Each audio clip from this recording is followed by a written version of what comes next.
नमस्कार, केबी न्यूज़ देख रहे हैं आप। केबी न्यूज़ खबर आपकी में आपका स्वागत है। उत्तराखंड की पांचों लोकसभा सीटों में चुनाव हो गया है। कोटद्वार जो प्रवेश द्वार है और पौड़ी गढ़वाल की संसदीय सीट है, यहाँ पे औसत मतदान हुआ है। बहुत ज़्यादा मतदान नहीं हुआ है। और वार्ड नंबर 31 पदमपुर मोटाढाक, जहाँ पे गृह मंत्री ने सभा की थी, वहाँ पर भी लगभग एवरेज वोटिंग हुई है। तो मतदाता ज़्यादा आए नहीं वोटिंग करने, तो उसका कारण कुछ भी हो सकता है। शादी विवाह का सीज़न भी है, लेकिन जिस तरह की उम्मीद कर रहे थे, खास तौर पे वार्ड नंबर 31 पदमपुर मोटाढाक में, उस तरह की वोटिंग हुई नहीं है। हमने सुबह 6 बजे से 3 बजे तक का एक वीडियो बनाया है, आपको डालते हैं। तो चलिए, फिर रिजल्ट आएगा 4 तारीख को। कल हम आपको पूरा विवरण देंगे, लेकिन अभी आपको बता रहे हैं हम कि वोटिंग हुई है एवरेज। बहुत सारे लोगों से हमने बात की है। बीजेपी के लोग अलग दावे कर रहे हैं, कांग्रेस के लोग अलग दावे कर रहे हैं। तो चलिए, फिर केबी न्यूज़ में दिखाते हैं आपको। आज हो गया मतदान, उम्मीद करते हैं आपने भी मतदान किया होगा। कल आपको करेंगे समीक्षा।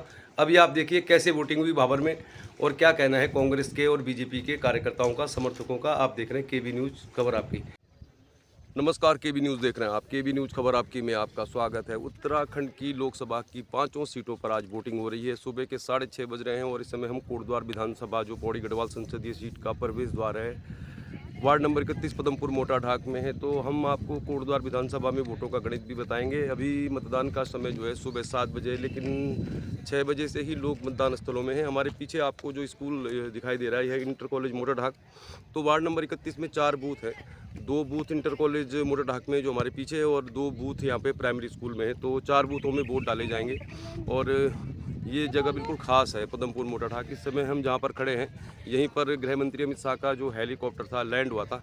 और यहीं पर, मतलब इसी ग्राम सभा में या इस वार्ड में ही सभा हुई थी। तो इस सभा का मिजाज क्या था, इससे क्या फ़र्क पड़ेगा, वो भी बताएंगे। और हम आपको ये बताएंगे कि पदमपुर मोटाढाक वार्ड नंबर 31 में, जहां पर गृह मंत्री अमित शाह की भी एक सभा हुई थी, और यहां पर 4 बूथ हैं। 4 बूथों में 2 बूथ तो ठीक पीछे इंटर कॉलेज है, दिखाई दे रहा आपको, यहाँ पर है। और थोड़ा सा दूरी पर है प्राइमरी स्कूल, तो 2 बूथ वहाँ पर है। 4 बूथों में वोट डाले जाएंगे। कोटद्वार विधानसभा में 1,19,000 वोटर है। तो 70% भी अगर मतदान होता है, तो माना जा रहा है कि 70 से 75,000 लोग वोट करेंगे। अभी तक का जो समीकरण रहा है, वो बीजेपी के पक्ष में ही रहा है। और इस वार्ड में भी लगभग बीजेपी ही अप रहती है। इस बार क्या कुछ बदलेगा? बहुत सारे फैक्टर हैं जो इस विधानसभा के वोटर्स को प्रभावित करेंगे, मतदान को प्रभावित करेंगे। तो केबी न्यूज़ में हम खास रिपोर्ट दिखाएंगे कोटद्वार के मतदाताओं का मिजाज। कोटद्वार में क्या है संभावना? पिछले 2 लोकसभा चुनाव में जरूर भारतीय जनता पार्टी यहाँ से काफ़ी बड़ी लीड के साथ आगे गई थी, लेकिन इस बार गोदियाल यहाँ पे 2 दिन भ्रमण कर चुके हैं, और पूर्व मंत्री कांग्रेस को भी उन्होंने सक्रिय किया है। तो क्या अचानक से सक्रिय हुए कांग्रेस के कार्यकर्ता जान डालेंगे? क्या यहाँ से गोदियाल लीड ले पाएंगे? सबसे बड़ा सवाल है। कोटद्वार विधानसभा के अंतर्गत जो भाबर क्षेत्र आता है, भाबर क्षेत्र के अंतर्गत ये इंटर कॉलेज मोटाढाक है। और एक समय ऐसा था कि यहाँ पे सैकड़ों युवा दौड़ते थे जो फौज में जाना चाहते थे, लेकिन अग्निवीर योजना आने के बाद युवाओं का रुझान कम हुआ है। एच आपको लिखा हुआ दिखाई दे रहा है, तो यहाँ पर ही वो हेलीकॉप्टर कहें या चॉपर कहें, लैंड हुआ था अमित शाह का। और उसी मैदान में अब इस समय बहुत सारे बच्चे हैं जो आज छुट्टी है तो फुटबॉल खेल रहे हैं। लेकिन एक वो भी दौर था जब यहाँ सैकड़ों बच्चे सुबह शाम दौड़ा करते थे फौज में जाने के लिए। सामने इंटर कॉलेज का ये भवन है, यहाँ पर 2 बूथ बनाए गए हैं। तो इस वार्ड में, 31 नंबर वार्ड में 4 बूथ हैं, तो ज़्यादा परेशानी नहीं होगी वोट डालने में, ज़्यादा भीड़ भाड़ नहीं होगी। और काफ़ी चर्चा में है ये वार्ड नंबर 31 पदमपुर मोटाढाक। और यहाँ पर भी वैसे भारतीय जनता पार्टी को ही लीड मिलती रही है। इस चुनाव में क्या है फैक्टर, कौन से फैक्टर हैं जो कोटद्वार विधानसभा में फ़र्क डालेंगे, आपको बताएंगे। केबी न्यूज़ देख रहे हैं। तो अभी मतदान शुरू नहीं हुआ है, 7 बजे का समय है, लेकिन लोग चाहते हैं कि वो जल्दी वोट डाल लें। तो लोग सुबह 6 बजे से आए हैं, लगभग 6:40 हो रहे हैं, अभी 7 भी नहीं बजे। और वोट डालने की जो उत्सुकता है लोगों में बरकरार है। और उम्मीद करते हैं कि मतदान का जो प्रतिशत है कुछ बेहतर रहेगा इस बार चुकी है। और बहुत बड़ी संख्या में लोग लाइन में खड़े हैं। मतदान होगा 7 बजे शुरू। इंटर कॉलेज मोटाढाक के बाद प्राइमरी स्कूल में 2 बूथ हैं। केबी न्यूज़ में दिखा रहे हैं हम आपको, कोटद्वार विधानसभा में वोटिंग हो रही है। और वोटिंग इस बार थोड़ा कम हो रही है। हमारे साथ एक कार्यकर्ता मौजूद है कांग्रेस पार्टी के, इनसे ही पूछते हैं क्या चल रहा है। अरे राजेश सिंह आर्य जी, आप तो झंडा चौक में बहुत भाषण दे रहे थे, तो क्या लग रहा है इस बार कुछ परिवर्तन हो रहा है? लगातार चुनाव हार रही है कांग्रेस, तो कुछ उम्मीद लग रही है इस बार आपको गणेश गोदियाल से? हाँ, उत्तराखंड में परिवर्तन की लहर का आभास हो रहा है। और मुझे लगता है कि पहले तो समूचे भारत में ही परिवर्तन होना चाहिए और ऐसा महसूस भी हो रहा है। युवा मतदाता इस समय भारतीय जनता पार्टी से हट रहा है। और जहाँ तक कोटद्वार विधानसभा क्षेत्र की बात है तो यहाँ पर ऐसा लगता है कि आपके बाद दोनों पार्टियों को लगभग बराबर मतदान होगा, चाहे वो कांग्रेस हो चाहे भारतीय जनता पार्टी हो। और ऑल ओवर इसके अलावा जो अन्य सीटें हैं, चाहे वो आपकी श्रीनगर विधानसभा हो, चौबटिया खाल विधानसभा हो या पौड़ी विधानसभा क्षेत्र हो, इन विधानसभा क्षेत्रों में ऐसा महसूस होता है कि गणेश गोदियाल के आगे रहेंगे। चाहे लैंसडाउन और यमकेश्वर में हो सकता है यहाँ पर पीछे बराबर मतदान हो या उसकी स्थिति क्या होगी, लेकिन जो गोदियाल जी का क्षेत्र है उसमें वो बहुत बढ़िया लीड कर रहे हैं। और इसका सबूत तो आपने देख भी लिया होगा कि भारत के दूसरे नंबर के व्यक्ति अमित शाह जी को दुर्गापुर आना पड़ा। तो इसका सीधा सा मतलब होता है कि इस सीट पर भारतीय जनता पार्टी बहुत भयभीत है और गोदियाल जी से लगभग पूरा देश समझता है कि गोदियाल जी इस सीट को फतेह कर रहे हैं और मुझे लगता है कि गोदियाल जी इस सीट को जीते। तो आपको क्या लग रहा है, कोटद्वार बाबर की बात करें तो यहाँ पर तो कितनी सारी समस्या है, मालन पुल से लेके बहुत सारी समस्या है। तो मालन पुल का जो क्षेत्र है पल्ली तरफ, हाँ जी, कुछ आपको जानकारी आपकी कुछ उस क्षेत्र में जो वो पुल का निर्माण हो जाना चाहिए था वो नहीं हुआ है।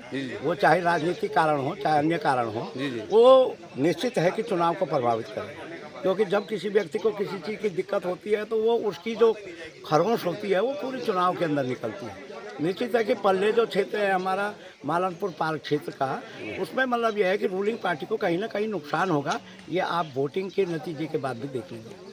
चलिए फिर फिलहाल मतलब ये जो जिस जगह हम खड़े हैं ये तो ऐसा माना जाता है कि बीजेपी को यहाँ पे लीड मिलेगी। हाँ, इस जगह में तो बीजेपी को लीड मिलेगी। मैं तो भारतीय जनता पार्टी के लिए पहले से ही बहुत बढ़िया रहा है और उम्मीद करता हूँ कि अब भी यहाँ पर भारतीय जनता पार्टी का बहुत बढ़िया वोट है और सबको बधाई देता हूँ वोट की। ये पर्व है भारत का, भारत के विकास का और सब लोगों को मिलजुल करके इसमें साथ देना चाहिए। धन्यवाद। और बाबर में है और यहाँ पर जो कोटला गोरखपुर मवाकोट का क्षेत्र है यहाँ पे बहुत ज़्यादा वोट नहीं है, लेकिन यहाँ पर का जो वोट है वो बीजेपी के पक्ष में है और यहाँ पर के लोग बीजेपी को वोट देंगे ऐसी हम भी जानते हैं क्योंकि हम यहीं रहते हैं। लेकिन कोटद्वार बाबर में कुछ भी काम नहीं हुआ है, विकास के नाम पे शून्य है। फिर भी बहुत सारी यहाँ पे ऐसी बेल्ट हैं, ये जो बेल्ट है जहाँ पे हम खड़े हैं ये मवाकोट है, यहाँ पे गेंद का मेला भी होता है और यहाँ पर जो लोग ज़्यादातर है वो बीजेपी को ही वोट देंगे ऐसा हमें भी मालूम है। और इसका कारण कुछ भी हो सकता है, वो कारण क्या है ये तो नहीं कह सकते, लेकिन इस मवाकोट गोरखपुर कोटला में बीजेपी को ज़्यादा वोट पड़ेगा इस बात की संभावना हम भी जता रहे हैं और राजेश सिंह आर्य भी जता रहे हैं। हालांकि उनका वोट नंदपुर में है। नंदपुर में ऐसा बता रहे हैं कि नंदपुर में भी जो स्थिति है बीजेपी का जो संगठन है काफ़ी मजबूत है। बाबर में काम बाबर में कुछ भी नहीं हुआ है लेकिन संगठन बीजेपी का अच्छा है। महिला कीर्तन मंडलियों की भी बहुत बड़ी भूमिका है, महिलाओं का वोट भी बीजेपी को काफ़ी पड़ेगा। लेकिन 14 विधानसभा हैं जिनमें 13 पहाड़ की हैं।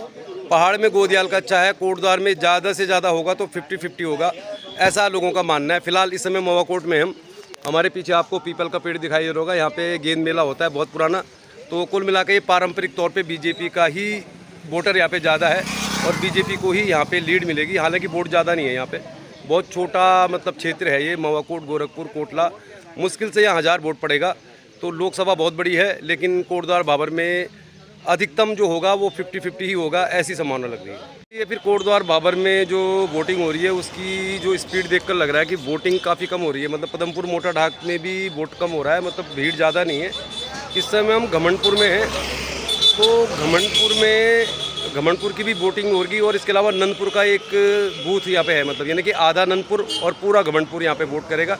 यहाँ पे दोनों ही पार्टियों के लोग बैठे हुए हैं और लग रहा है कि बहुत ज़्यादा उत्साह नहीं है मतदाताओं में। इसका क्या फ़र्क पड़ेगा कह नहीं सकते, लेकिन फ़िलहाल यहाँ पर जो मामला है घमंडपुर नंदपुर का है। नंदपुर जो वार्ड है उसके आधे वोट यहाँ पर पड़ रहे हैं और घमंडपुर जो पूरा है वो यहाँ पर वोट पड़ेगा। तो ये मामला लगभग 50-50 का ही है ऐसा लग रहा है क्योंकि इन दो जगहों में दोनों ही पार्टियों का वोट है। चलिए दिखाते कैसी है यहाँ पे भीड़ भाड़, कैसी हलचल है यहाँ पे। यहाँ पर जो कांग्रेस पार्टी के वर्कर बैठे हुए हैं तो इनमें एक ही जगह बैठे हुए हैं मतलब, और ये देखिए आप, बाकी आपको दिखाते हैं बीजेपी के लोग भी यहाँ पर हैं। बीजेपी का भी यहाँ पे मतलब जिसे कहते हैं बस्ता है, तो ज़्यादा भीड़ भाड़ नहीं है। इस बार वोटिंग परसेंटेज को लेकर ऐसा लग रहा है कि बहुत ज़्यादा परसेंट नहीं रहेगा, बस 70% तो नहीं पहुँच पाएगा। और ये कांग्रेस के जो कार्यकर्ता हैं वो बैठे हुए हैं यहाँ पे। और अभी दिखाते हैं आपको बीजेपी का।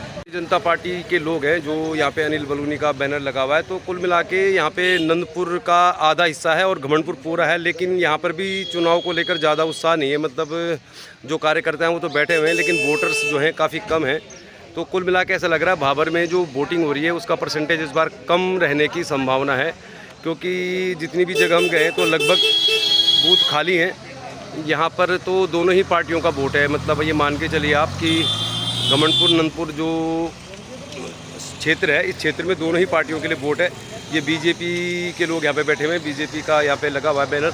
तो वोट को लेकर सुबह लग रहा था कि बहुत ज़्यादा वोटिंग होगी, लेकिन अब लग रहा है कि वोट प्रतिशत काफ़ी कम रह सकता है इस बार।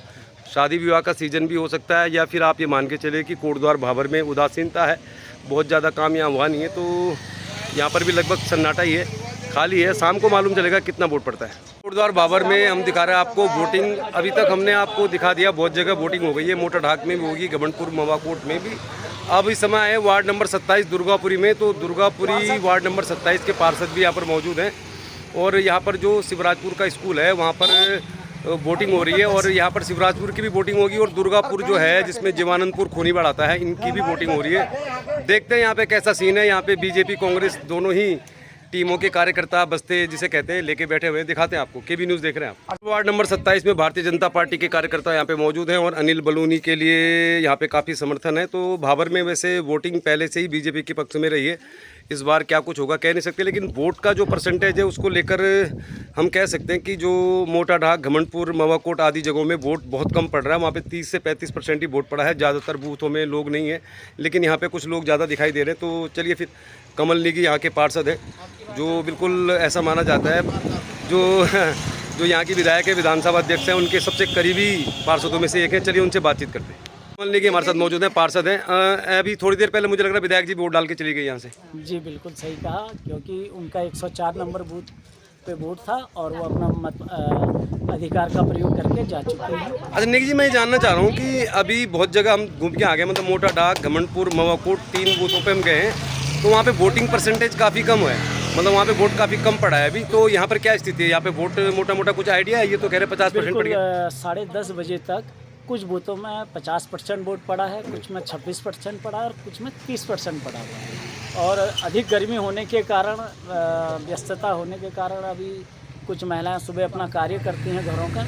उसके बाद जैसे ही अभी मत प्रतिशत मुझे पता है कि यहाँ पर लगभग 60 से 70% के बीच जाने की मुझे पूरा विश्वास है, जाएगा शाम तक। अच्छा, आपके कार्यकर्ता जो बीजेपी है संगठन की पार्टी मानी जाती है, मतलब बीजेपी का जो संगठन होता है वो मतलब काफ़ी मजबूत है। भाबर में तो बहुत ही ज़्यादा मजबूत है, क्योंकि आप यहाँ पर हैं, राजगौरव नोडियाल है, वीरेंद्र रावत है। तो जो आपकी पार्टी के कार्यकर्ता हैं उनको लेकर कहा जा रहा था कि चुनाव प्रचार के दौरान बहुत ज़्यादा सक्रिय नहीं थे, ऐसा लोग कह रहे हैं। तो इस समय वोटर्स को लाने के लिए सक्रिय हैं कार्यकर्ता? बिल्कुल, अभी यहाँ पर जितने भी हमारे भाजपा के संगठन हो या स्वयं कार्यकर्ता हो, लगातार प्रयासित है।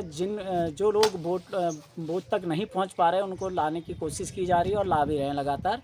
और किसी को भी ऐसा नहीं कि जो वार्ड में वोट रहने देने से रह जाएगा। हम सारी व्यवस्था करके चल रहे हैं। अच्छा नेगी जी, देखिए आपके बाद अब हमें कांग्रेस के जो जहाँ पे कांग्रेस का बस्ता है उनके पास भी जाना है। तो अब जो मैं आपसे जानकारी चाह रहा हूँ, क्योंकि हम तो वीडियो डालेंगे 6 बजे, तब तक वोटिंग हो चुकी होगी। आप मुझे मोटा मोटा बताइए, अगर यहाँ पे 70% वोट होता है, माना कि यहाँ पे 1500 वोट पड़ता है, तो आप बताइए कि बीजेपी को कितना वोट पड़ेगा इस यहाँ पर जो वोटिंग हो रही है? शिवराजपुर भी इसमें आ रहा है और आपका जो दुर्गापुर भी है। कुछ सही जानकारी बताइए।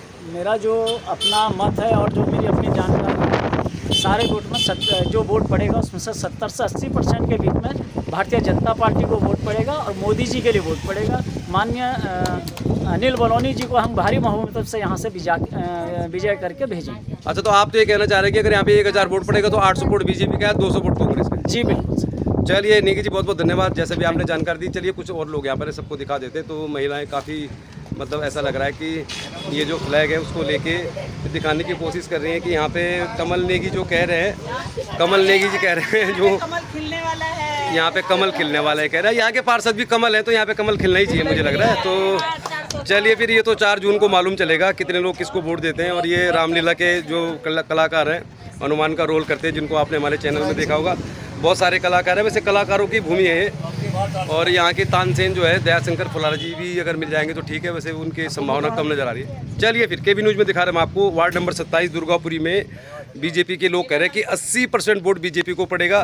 कितना वोट पड़ेगा तो मालूम चलेगा 4 जून को। फिलहाल कॉन्फिडेंट है पार्षद कमल नेगी। आगे चलते हैं, बहुत बहुत धन्यवाद। वार्ड नंबर 27 दुर्गापुरी में अब हम आ गए। कांग्रेस पार्टी का यहाँ पे कार्यकर्ता लोग बैठे हुए हैं और वोटिंग को लेकर कहा जा रहा है कि यहाँ पे वोटिंग ठीक ठाक हो गई है। तो बहुत सारे लोग हैं यहाँ पे। तो बंटू भाई से बात करते हैं, सबसे पुराने कांग्रेसी। बंटू भाई, कमल नेगी कह रहे हैं कि अगर यहाँ पे 1000 वोट पड़ेगी तो 800 वोट बीजेपी को पड़ेगी। आप कुछ कहेंगे इस बारे में? आप पहले चुनाव लड़ चुके हैं। भाई साहब, बोलने वाले तो कांग्रेस बोलेंगे। जी जी जी, ठीक है, वो तो वक्त बताएगा। 4 तारीख को 4 जून को जब रिजल्ट आएगा। नहीं वो तो कह रहे, पर आप इन बताइए। लोगों का सपना रह जाएगा और हम हकीकत करके चले जाएंगे। ये तो आप ये कहना चाह रहे हैं कि गोदियाल के लिए काफी समर्थन है यहाँ पे? बहुत ज्यादा गोदियाल के लिए ही समर्थन कर रहा है। तो मैंने तो आज वो लोग देखे हैं जो कभी यहाँ पे आते थे हमारे बूथ पे। जी जी, वो लोग बैठ के गए हैं यहाँ पे, बोल के गए हैं कि वोट इस बार गोदियाल जी। अच्छा, मतलब बीजेपी वाले जो कह रहे हैं, मतलब उत्साह में कह रहे हैं कि 800 वोट पड़ेंगी। हाँ जी, हाँ जी। तो चलिए फिर 4 तारीख को ही मालूम चलेगा किसको। भरम रहेगा। अच्छा, भरम है। रहने दो। तो चलिए, बंटू भाई है यहाँ पे, बहुत सारे कांग्रेस पार्टी वाले कह रहे हैं भरम में रह रहे हैं, भरम में रहने दो। तो देखते हैं फिर। वैसे लग रहा है कि चुनाव काफ़ी क्लोज है। पूरा देश का मीडिया कह रहा है कि पौड़ी गढ़वाल संसदीय सीट में मुकाबला बहुत जोरदार है। कांग्रेस पार्टी के वर्कर भी काफ़ी उत्साहित हैं। तो चलिए फिर थोड़ा बूथ तक चलते हैं। फिलहाल 4 जून को मालूम चलेगा, अभी वोटिंग जारी। मैं आपको शिवराजपुर का जो पोलिंग बूथ है, यहाँ पे भी ज़्यादा भीड़ भाड़ नहीं है। यहाँ पे बहुत सारे लोग हैं और ये ज़्यादातर लोग जो है वो कांग्रेस पार्टी के ही समर्थक नज़र आ रहे हैं। रावत जी से बात करते हैं। रावत जी, आप तो शिवराजपुर आए हैं, आपका तो मुझे लग रहा है वोट कोटद्वार में होगा। वोट डाला नहीं आपने अभी तक? देखिए, तमाम कार्यकर्ता हैं और उनके जोश को बनाए रखने के लिए तमाम जगह हम जा रहे हैं क्षेत्रों में और अच्छा नतीजे आ रहे हैं। सब जनता का रुझान कांग्रेस के प्रति है, गणेश गोदियाल जी के प्रति है। और सुबह से ही लोगों में उत्साह है कि हम पहाड़ के लाल को जिताकर जितनी जल्दी हो सके मतदान करके उनको संसद भेजें। और बहुत उत्साह है और सुबह से उत्साह है, लोग लाइन में लगे हुए हैं सिर्फ गणेश गोदियाल के लिए। तो आपको क्या लग रहा है, पिछले 2 टर्म से यहाँ पे जो कांग्रेस पार्टी को ज़्यादा मतलब विधानसभा और लोकसभा वोट नहीं मिला, तो इस बार क्या लग रहा है गोदियाल के नाम पे बिल्कुल रिकॉर्ड एकजुटता है, जोश है? रिकॉर्ड टूटेगा। सब पूरी कांग्रेस एकजुट है, तमाम कार्यकर्ता एकजुट है, पूरी जनता एकजुट है पहाड़ के लाल को जिताने के लिए। क्योंकि अब पहाड़ वासियों ने सोचा है कि संसद में मौन को नहीं भेजना, जो वह प्रखर रूप से हमारी बात को रख सके, पहाड़ के दर्द को, पहाड़ की भावनाओं को, पहाड़ की समस्याओं को रख सके, उस पुत्र को भेजना है और वह है गणेश गोदियाल। अच्छा, यहाँ पे रावत जी हैं, शिवलोक भाई हैं और वो सबसे पुराने जो अगर बाबर में कहें तो कांग्रेसी जिन्हें कह सकते हैं हम कि सबसे पुराने कांग्रेसी है। शिवलोक भाई, इस संसदीय सीट में तो मोदी जी आ गए, योगी जी भी आ गए, राजनाथ सिंह भी आ गए, बड़े बड़े नेता आ गए। तो क्या लग रहा है आपको? अमित शाह तो भाभरी आ गए और यहाँ पर वोटिंग नहीं हो रहा है, तो लग रहा है आपको इतने बड़े स्टार के बाद कांग्रेस कहाँ टिकेगी? कुछ लग रहा है आपको? तो धन्यवाद मेहरबान जी। आपको ये पता होना चाहिए कि जो झूठ बोल के 14 से 19 2 इलेक्शन इन्होंने झूठ बोल के वोट लिया है मोदी जी ने, सब वो फेल हो गए हैं। अब जनता ने जो है कांग्रेस के लिए रुख बना लिया है। गणेश गोदियाल जी को यहाँ से भारी बहुमत से जिताने के लिए पहाड़ की जनता बिल्कुल तत्पर है, क्योंकि सारा झूठ पकड़ा गया। अग्निवीर हो गया, वो हो गया, इन्होंने तो पूरा देश बर्बाद कर दिया झूठ बोल बोल के। अब पूरा जो जोर है सारा गणेश गोदियाल जी पे, कांग्रेस पार्टी पे है। राहुल गांधी को प्रधानमंत्री बनाना है, ये लोगों ने तय कर लिया है। तो आपको लग रहा है बाबर में इस बार गणेश गोदियाल के लिए वोट पड़ेगा? बिल्कुल पड़ेगा जी, पड़ेगा जी। हाँ जी, बिल्कुल पड़ेगा। चलिए फिर काफ़ी कॉन्फिडेंट नजर आ रहे हैं कांग्रेस ही और इस बार जोश में भी है। बहुत बहुत धन्यवाद शिवलोक भाई, परवेश भाई। तो यहाँ पर बहुत सारे लोग हैं और सब लोगों को ऐसा लग रहा है कि इस बार गोदियाल के लिए काफ़ी समर्थन है। अमित नेगी भी यहाँ पर मौजूद है, बहुत सारे लोग हैं। तो कुल मिला के कह सकते हैं कि कोटद्वार भाबर में भी फाइट है और पौड़ी संसदीय सीट में वैसे तो अब नेशनल मीडिया भी कह रहा है कि यहाँ पे फाइट है। फाइट है का मतलब ये है कि कुछ भी हो सकता है और इन लोगों से बात करके ही लग रहा है कुछ भी हो सकता है। केबी न्यूज़ देख रहे हैं आप, दे रहिए केबी न्यूज़, खबर आपकी।